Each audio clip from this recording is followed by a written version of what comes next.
All right, let's talk about a piece of everyday magic. How does a simple, static file on your computer, like your web browser's icon, suddenly spring to life and become a running application?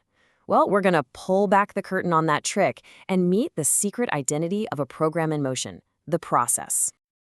I mean, really think about it. How is it possible that your machine, which has maybe a handful of CPU cores, can create this incredible illusion of doing hundreds of things at once?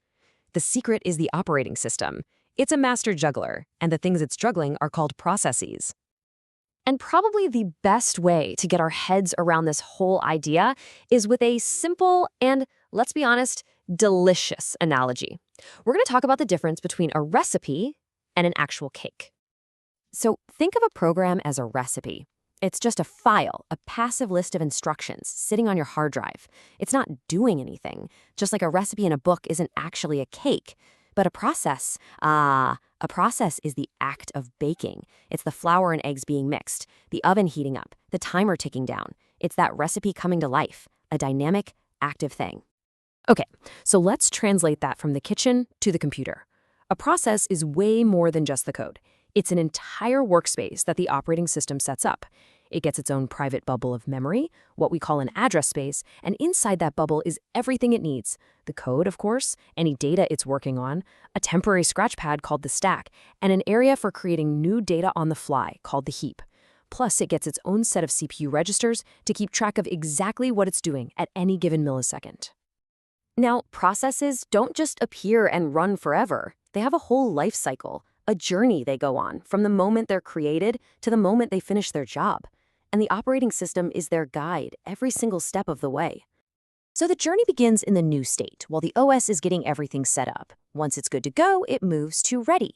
Now, think of this like standing in line at the grocery store, waiting for a cashier to become free. It's ready to go, just waiting for its turn on the CPU. Then, bam, the OS scheduler picks it and it moves to the running state. Its instructions are actually executing. But what if it needs to, say, download a file? It can't hog the CPU while it waits, so it moves to the waiting state, letting another process have a turn. Once that file is downloaded, it goes right back to the ready queue and the cycle continues until finally it's all done and enters the terminated state. So how on earth does the operating system keep track of hundreds of these processes all going through their life cycles? Well, it uses a nifty little data structure called the Process Control Block, or PCB. Honestly, just think of it as an ID card for every single process. It stores everything the OS needs to know: the process's unique ID number, its current state, is it ready, running, waiting, and, this is the crucial part, a snapshot of the CPU registers from the last time it ran. This PCB is the key that makes multitasking possible. The OS uses that PCB to manage everything, for sure. But where do new processes come from in the first place? They don't just pop into existence. We have to specifically ask the operating system to create them, using what are called system calls. Let's look at the three most famous ones. First up, we have fork. This one is wild. It's basically a cloning machine. When a process calls fork, the operating system creates an almost identical copy of it. This new process, which we call the child, gets a copy of the parent's memory and starts running from the exact same spot. It's a really simple but incredibly powerful way to spawn a new line of execution. But, you usually don't want to just run two identical programs. You want to run a different one. And that's where exec comes into play. Very often, right after a fork, the new child process will immediately call exec. And this call completely transforms it. It loads a brand new program into its memory, completely overwriting the old one. The process ID doesn't change, but it is now running entirely different code. This fork then exec combo is the classic, elegant way new programs are launched in the Unix world. And finally, there's wait. This is how a parent can pause and, wait for its child process to finish what it was doing. This is absolutely essential for keeping things in order. For instance, when you type a command in your terminal, the terminal process will fork and exec your command, and then it will wait for that command to finish before it gives you a new command prompt. Okay, that's enough theory. Let's go see what this actually looks like on a real live system. Where can we find all these hundreds of cakes baking at the same time? We're going to look at what's called the process table. It's the master list of everything that's running.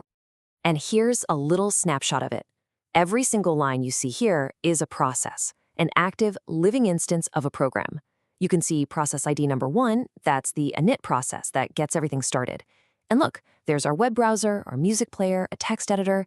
Some are using the CPU, some are just waiting, but they are all alive and kicking in memory right now.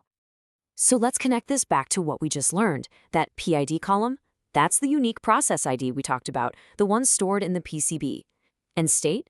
That maps directly to our lifecycle diagram. R means it's currently running, and S for sleeping is our waiting state. It's probably waiting for you to type something or for a packet to arrive from the internet. See? It's all right there. So this brings us right back to that magic trick from the beginning. How does a single CPU core create this amazing illusion that all of these processes are running at the exact same time? It all comes down to these two things working together at blinding speeds. First, you have the scheduler. Think of it as the brain of the operation. It looks at all the processes in the ready queue and picks one to run next. Then, the OS performs a context switch. This is the magic. It saves the complete state of the process that's currently running into its PCB. Then it loads the state of the new process from its PCB and lets that one run. And this happens so fast. A process might only get 10 milliseconds, or even less, of CPU time before the OS performs another context switch and gives another process a turn. By doing this hundreds, even thousands of times a second, your computer creates that perfect, seamless illusion that it's doing everything all at once. So there you have it. The process is the fundamental trick the OS uses to turn one physical CPU into what feels like hundreds of virtual ones. It is the absolute foundation of modern multitasking. But it leaves us with one massive question. If all of these processes are living in the same house, sharing the same physical memory, what stops one badly behaved process from barging into another one's room and messing everything up? How does the OS enforce that privacy? Well, that is a fantastic story for our next explainer.